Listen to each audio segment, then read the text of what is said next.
चीन में कोरोना को लेकर हालत लगातार बेकाबू होते जा रहे हैं। बुधवार को भी अस्पतालों और शमशान घाटों पर बड़ी संख्या में लोग मौजूद रहे। दक्षिण पश्चिमी शहर चोंगदू के एक बड़े अस्पताल हुआक्सी के कर्मचारी ने कहा कि वे कोरोना रोगियों के उपचार में बेहद व्यस्त हैं।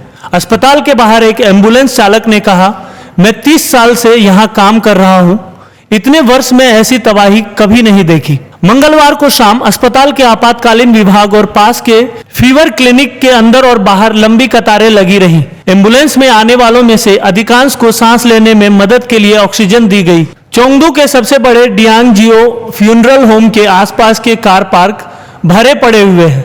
अंतिम संस्कार करने वाले एक कर्मी ने कहा, हमें अब दिन में लगभग 200 से ज्यादा शवों का अंतिम संस्कार करना पड़ रहा है।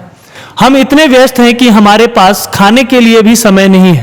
पहले यह लगभग 30 से 50 प्रतिदिन का था।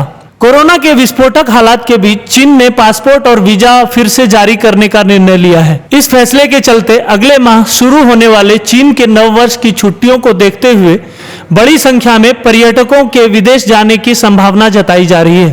3 साल से कड़े कोरोना प्रतिबंधों के कारण चीन दुनिया के दूसरे देशों से अलग थलग रहा है, जिसके चलते न केवल नागरिकों में आक्रोश बढ़ा बल्कि देश को आर्थिक रूप से भी काफी संकट उठाना पड़ रहा है। इसे देखते हुए बीते दिनों शी जिनपिंग सरकार ने अपनी जीरो कोविड नीति को खत्म कर दिया था।